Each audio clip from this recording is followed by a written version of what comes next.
इस वीडियो में हम तत्वों के इलेक्ट्रॉनिक विन्यास बनाने का अभ्यास करेंगे।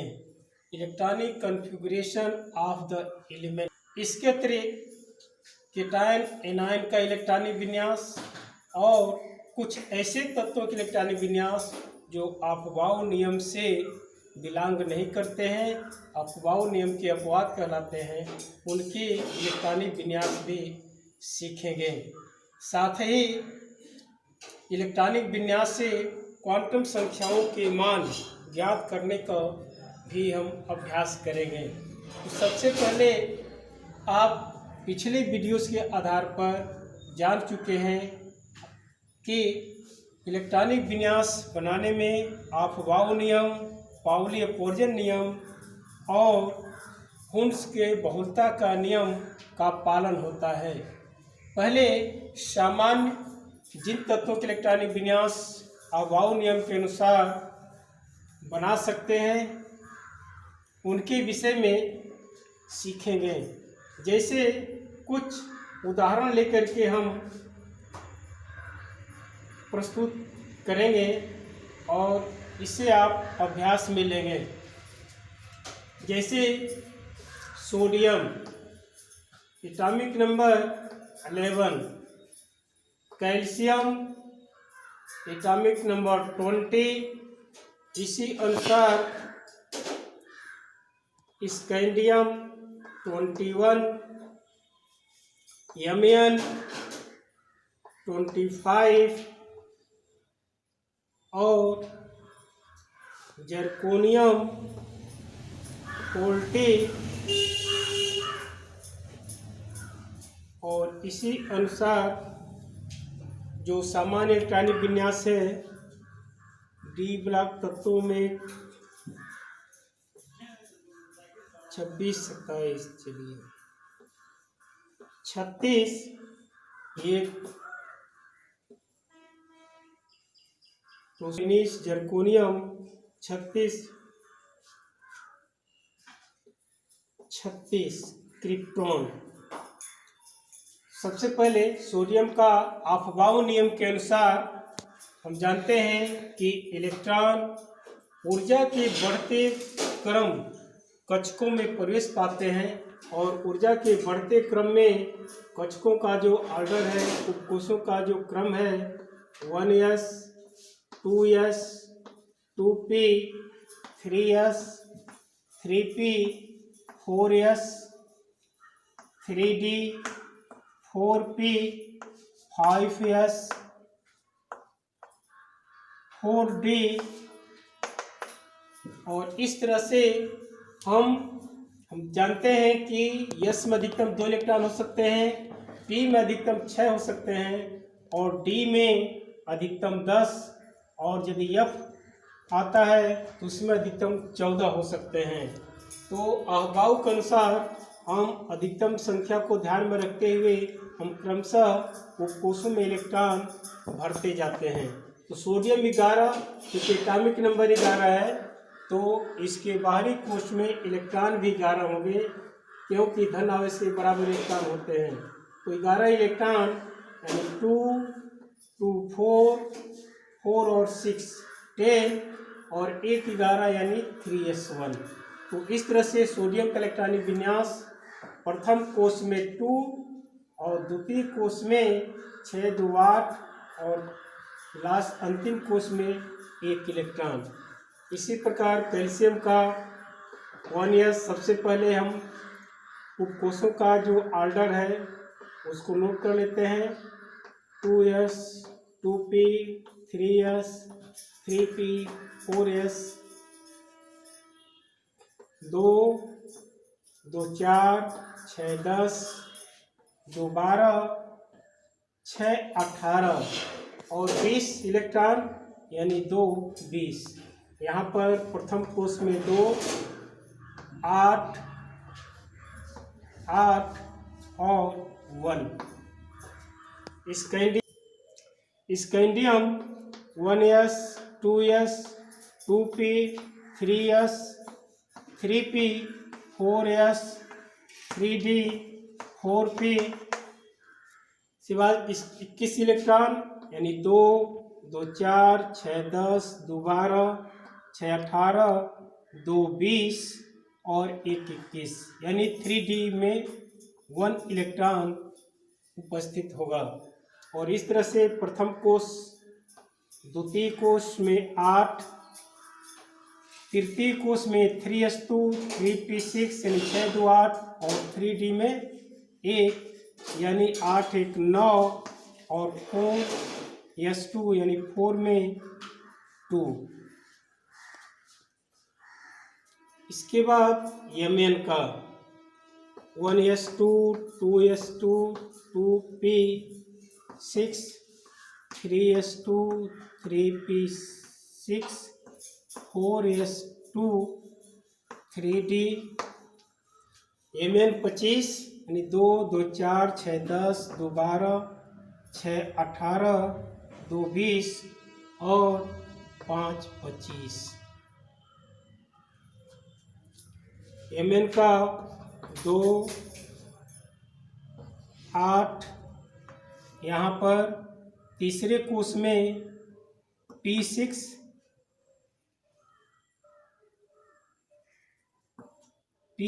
यानी 6 2 8 और ये 5 8 5 13 और यहाँ पर 2। इसी तरह से zirconium 1s, 2s, 2p, 3s, 3p, 4s, 3d, 4p, 5s और 4d, 2 2 4, 6 10, 2 12, 6 18, 2 20 और 10 30, 6 36, 36 और 2 36 2 38 और 2 40। इसके बाद krypton 36 1s 2 2s2 2p6 3s2 3p6 4s2 3d 4p 5 5s 4d 5p 6s 2 2 4 6 10 2 12 6 18 2 20 और 10 30 और 6 36। तो यहाँ पर 2 8 2 6 8 और 10 18 और 4s2 अंत में 4s2 और ये 8। क्योंकि अंतिम कोष में 8 इलेक्ट्रॉन है और भीतर के सभी कोषों में 2n स्क्वायर के अनुसार ये पूर्ण भरा हुआ है। इस तरह से ये तत्व जो अक्रिय होते हैं और ये इनर्ट गैस के अंतर्गत आता है यानी अक्रिय तत्व। तो इस प्रकार सामान्य तत्वों के इलेक्ट्रॉनिक विन्यास अफबाउ नियम के अनुसार हम बना सकते हैं। इसके बाद हम धनायन और ऋणायन का इलेक्ट्रॉनिक विन्यास का अभ्यास देखते हैं। यह है कि धनायन जब इलेक्ट्रॉन बाहरी कोष से बाहर निकलते हैं तो उस स्थिति में धनायन का निर्माण होता है। जैसे एल्युमिनियम से यदि एल्युमिनियम धनायन आता है तो इसका अर्थ है कि 3 इलेक्ट्रॉन इसके बाहरी कोष से बाहर होते हैं। यानी किसी धनायन में जितने धन आवेश होता है उतने ही मूल इलेक्ट्रॉन यानी उसके परमाणु क्रम के बराबर इलेक्ट्रॉन से कम होता है। यानी यदि एल्युमिनियम का एटॉमिक नंबर 13 है तो एल्युमिनियम 3+ में इलेक्ट्रॉनों की संख्या यहाँ पर 10 होगा। और उसी अनुसार यदि किसी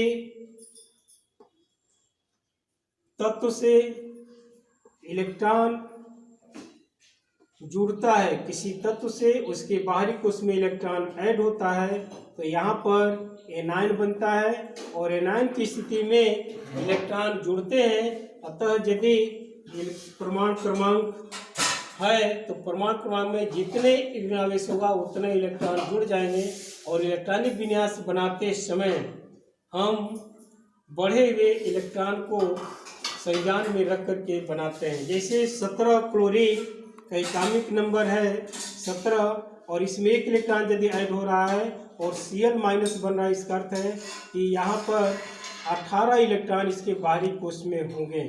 तो इस तरह से यदि इसका इलेक्ट्रॉनिक विन्यास हम नोट करें Cl माइनस का, तो 1s2 2s2 2p6 3s2 और 3p6 2 2 4 6 10 2 12 6 18। तो यहाँ पर 18 इलेक्ट्रॉन होगा। और इसी अनुसार यदि ऑक्सीजन कर्व है और ऑक्सीजन पर यदि -2 आवेश है, इसका अर्थ है कि इसके परमाणु क्रमांक यानी 8 और +2 इलेक्ट्रॉन यानी 10 मान करके हम इलेक्ट्रॉनिक विन्यास बनाएंगे। यहाँ पर 1s2 यानी ऑक्सीजन -2 का इलेक्ट्रॉनिक विन्यास 1s2 2s2 और 2p6 2 और 8। यह आर्गन के इलेक्ट्रॉनिक विन्यास के समान होगा। उसी तरह से यहाँ पर एल्युमिनियम 3+ का इलेक्ट्रॉनिक विन्यास जब देखें तो 1s2 2s2 और 2p6 यानी 10 इलेक्ट्रॉन अभ्यास में है, तो 2 और 8। इस तरह से यदि कोई धनावेश स्पीशीज है और तो उस पर जितने धनावेश होगा उतने इलेक्ट्रॉन कम होंगे, और यदि कोई ऋणावेश है तो जितना ऋणावेश है ऋणावेश की संख्या के बराबर कम इलेक्ट्रॉन न होकर के अधिक होते हैं। जैसे ऑक्सीजन पर -2 है तो ऑक्सीजन का 8 + 2 यानी 10 इलेक्ट्रॉन अभ्यासित होंगे और इस तरह से 10 इलेक्ट्रॉन मान करके इलेक्ट्रॉनिक विन्यास बनाएंगे। तो ये धनायन और ऋणायन का इलेक्ट्रॉनिक विन्यास बनाने का प्रयास किए। इस तरह से आप अन्य तत्वों के भी बना सकते हैं। जैसे Fe2+ 26 होता है एटॉमिक नंबर और कोबाल्ट 3+ जहाँ पर 27 होता है। तो आप समान अफबाऊ नियम के अनुसार इनका अभ्यास कर सकते हैं और इसी अनुसार सल्फर -2 का भी अभ्यास कर सकते हैं। 16 एटॉमिक नंबर होता है और इसका इलेक्ट्रॉनिक विन्यास आप नोट कर सकते हैं। हम तत्वों के इलेक्ट्रॉनिक विन्यास से क्वांटम संख्याओं के मान ज्ञात करने को जानेंगे।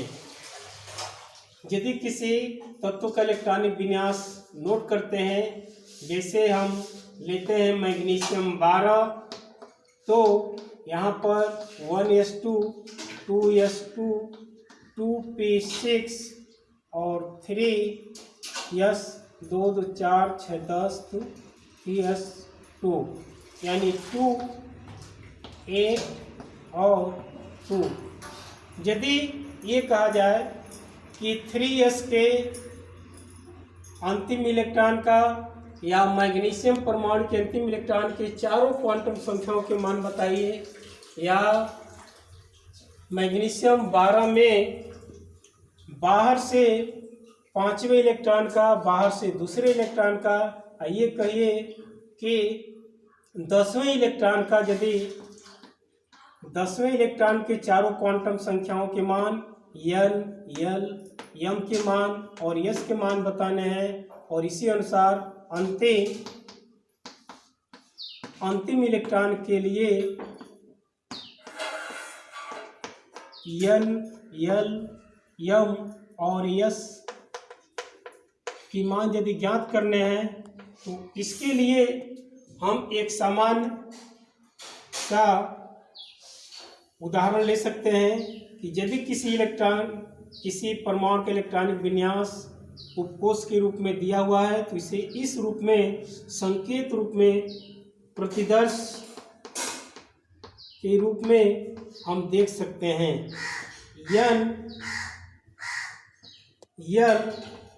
x, जहाँ पर x इलेक्ट्रॉन्स नंबर्स है, नंबर ऑफ इलेक्ट्रॉन, l द्विगंशी क्वांटम संख्या यानी सब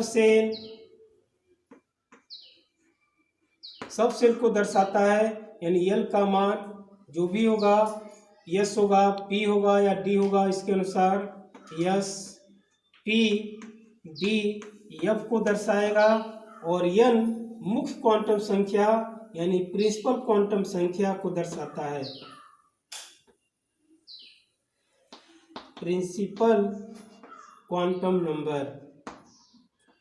तो इस तरह से यदि ये कहा जाए कि मैग्नीशियम में 10वें इलेक्ट्रॉन, तो 10वां इलेक्ट्रॉन क्या आता है, 1s2 2s2 यानी 2 2 4 6 10, यानी 10वां इलेक्ट्रॉन p में है, तो इसके लिए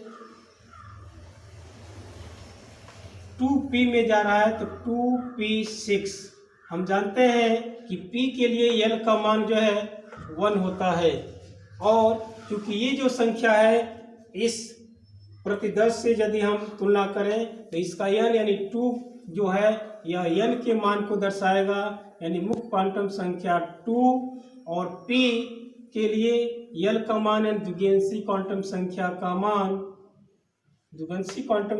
का मान 1, और यदि l का मान 1 है तो m का मान -1 0 +1 होता है। और इस तरह से p में 3 ऑर्बिटल, ये 3 जो कक्षक होंगे, 1 2 और 3, तो यहाँ पर इलेक्ट्रॉन 6 है, तो प्रथम इलेक्ट्रॉन हुंड के नियम के अनुसार, द्वितीय इलेक्ट्रॉन और तृतीय इलेक्ट्रॉन, पुनः फोर्थ, फिफ्थ और सिक्स्थ, यानी 6वां इलेक्ट्रॉन और 6वां इलेक्ट्रॉन p उपकोष का ही 10वां इलेक्ट्रॉन होगा।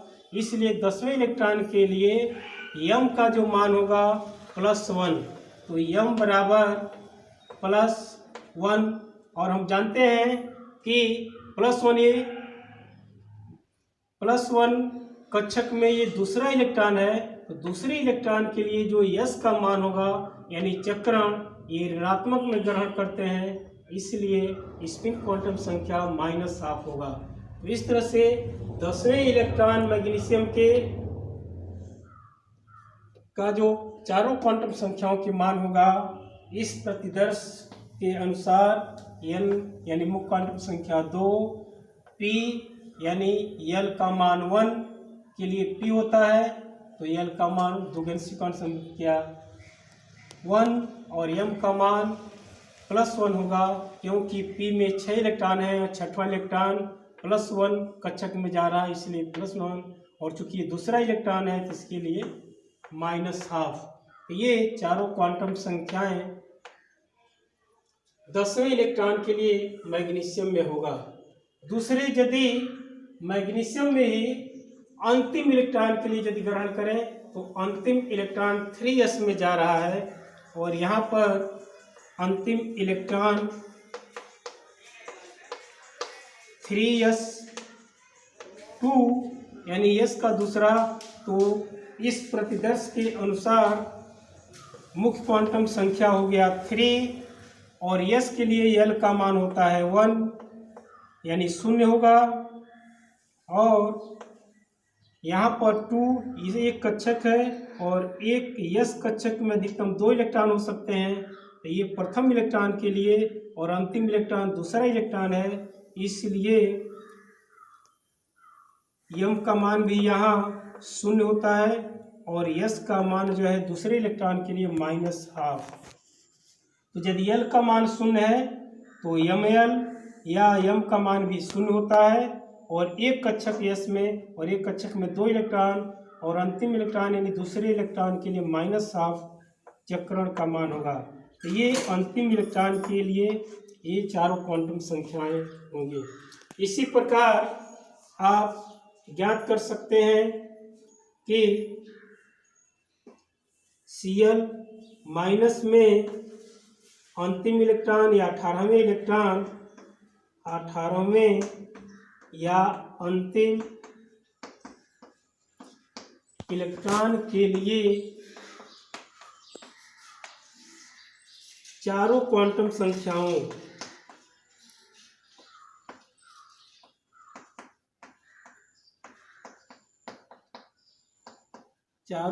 संख्याओं के मान ज्ञात करें। तो सबसे पहले आप इसका इलेक्ट्रॉनिक विन्यास नोट कर लेंगे और अंतिम इलेक्ट्रॉन या 18वां इलेक्ट्रॉन जिस उपकोष में जाता है, इस विधि के अनुसार उपकोष के संज्ञान से हम N, L, M और S के मान ज्ञात कर सकते हैं। इसे रूप में करेंगे। इसके बाद एक महत्वपूर्ण समस्यात्मक जो प्रश्न आता है कि किसी तत्व में उसके कितने अनपेयर्ड इलेक्ट्रॉन हैं, या वह पैरामैग्नेटिक होगा या डाईमैग्नेटिक होगा, यानी अनचुंबकीय या प्रतिचुंबकीय। तो इसके लिए हम इलेक्ट्रॉनिक विन्यास का सहारा लेते हैं और उदाहरण के लिए यदि हम ग्रहण करें कि कैल्शियम इसकी जगह पर Fe3+26 और Mn25 2+ में हम अनपेयर्ड इलेक्ट्रॉन में अयुग्मित इलेक्ट्रॉन संख्या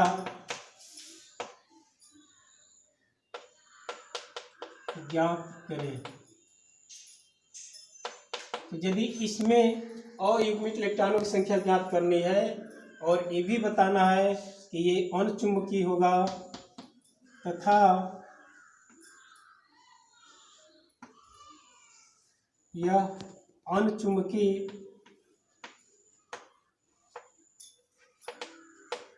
या प्रतिचुंबकीय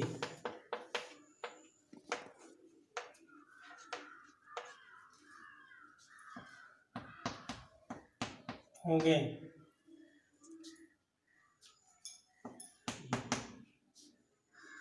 तो सबसे पहले इलेक्ट्रॉनिक विन्यास चूंकि धनावेशित है, तो धनावेश में इसका एटॉमिक नंबर से 3 कम हो जाएगा, इसलिए Fe3+ का इलेक्ट्रॉनिक विन्यास नोट करते हैं। तो 1s2 2s2 2p6 3s2 3p6 4s2 3d 2 2 4 6 10 2 12 6 18 2 20 और 6 26।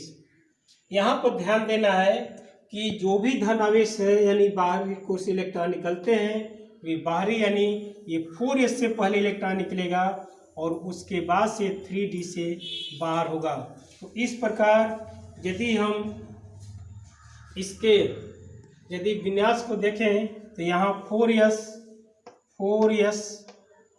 शून्य हो जाएगा, 3 इलेक्ट्रॉन बाहर होना है, और यहाँ पर 3d5 होगा। तो 3d5 यानी d उपकोष में 5 इलेक्ट्रॉन होते हैं, d उपकोष में अधिकतम 10 और 5 कक्षक होते हैं, और हुंड के नियम के अनुसार ये पांचों कक्षक में एक एक इलेक्ट्रॉन पहले भरेंगे, उसके बाद तब युग्मित होने की संभावना बनती है। तो यहाँ पर d5 यानी सभी अयुग्मित हैं, 1 2 3 4, इसलिए अनपेयर्ड इलेक्ट्रॉन यहाँ पर 5 है। और हम जानते हैं और नहीं जानते हैं तो जानिए, इसके अतिरिक्त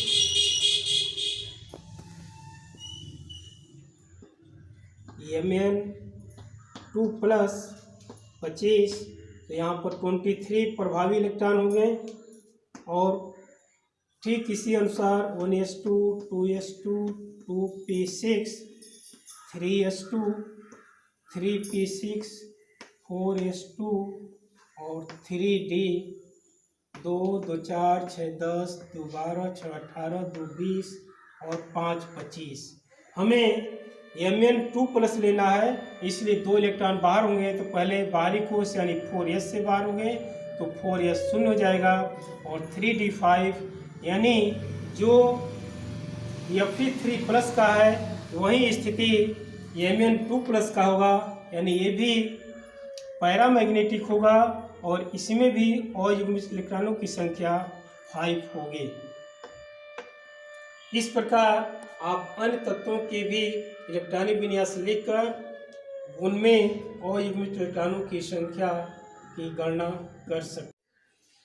अफबाउ नियम के अपवाद विषय में चर्चा करेंगे। Exception to Aufbau principle. कुछ ऐसे परमाणु हैं जिनका इलेक्ट्रॉनिक विन्यास अफबाउ के अनुसार नहीं होता, उनके गुणधर्म अफबाउ नियम को बिलोंग नहीं करते हैं, अतः इन तत्वों के विन्यास को अफबाउ नियम के अपवाद कहते हैं। उदाहरण के लिए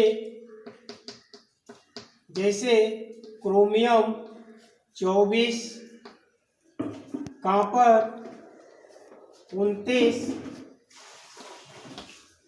इसके अतिरिक्त न्योबियम 41, मोलिब्डेनम 42 और 46, 44, रुथेनियम 44, रोडियम 45 और प्लेडियम 46, 47 यानी सिल्वर, Au आदि जो है कुछ तत्व हैं जिनके इलेक्ट्रॉनिक विन्यास अफबाउ नियम के अनुसार नहीं होता। तो इसमें प्रमुखता से हम 2 तत्वों को लेते हैं और इसमें देखते हैं कि कैसे ये एक्सेप्शन के रूप में हैं। 1s, 2s, 2p, 3s, 3p, 4s, 3d। 24 electron chromium में यानी 2, 2, 4, 6, 10, 2, 12, 6, 18, 2, 20 और 4, 24।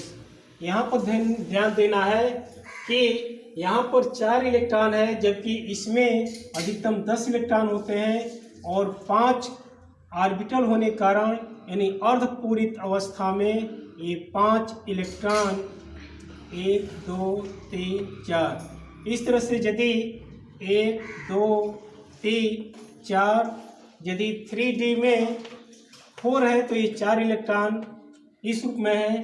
परंतु हम जानते हैं कि सममित इलेक्ट्रॉनिक विन्यास या हाफ फील्ड इलेक्ट्रॉनिक विन्यास अधिक स्टेबलाइज होता है, अतः क्रोमियम के इलेक्ट्रॉनिक विन्यास में 4s2 3d4 न होकर के यहाँ पर 4s1 हो जाता है और 4s का 1 इलेक्ट्रॉन यहाँ 3d5 और ये आ जाता है 3d में, और इस तरह से 4s1 3d4 न होकर के यह 3d5 होता है, जो कि अफबाउ नियम के विरुद्ध है। इसी अनुसार कॉपर यहाँ पर हाफ फील्ड की स्थिति है और मोर स्टेबलाइज होता है,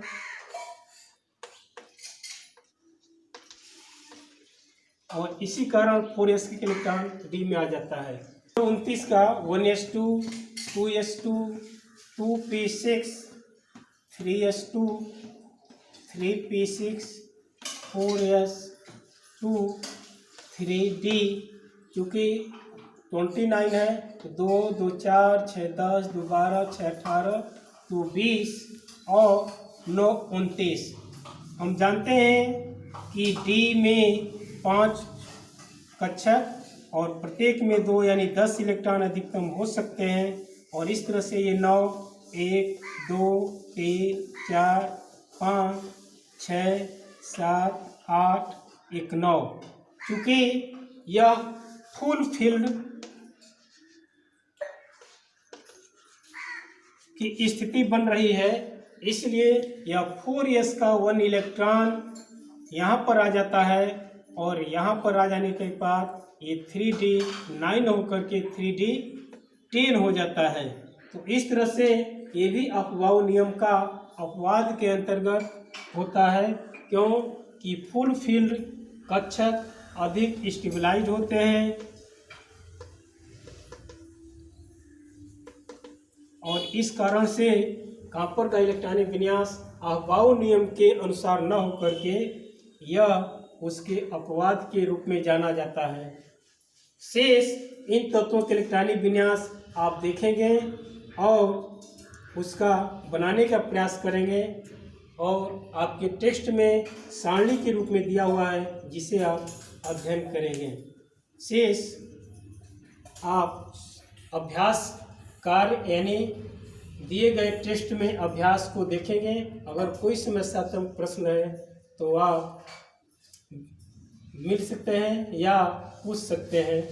और इस तरह से यह इकाई यानी एटॉमिक स्ट्रक्चर समाप्त होता है। अगले वीडियो में भी कुछ अभ्यास प्रश्नों को देखेंगे, उसके बाद समाप्त।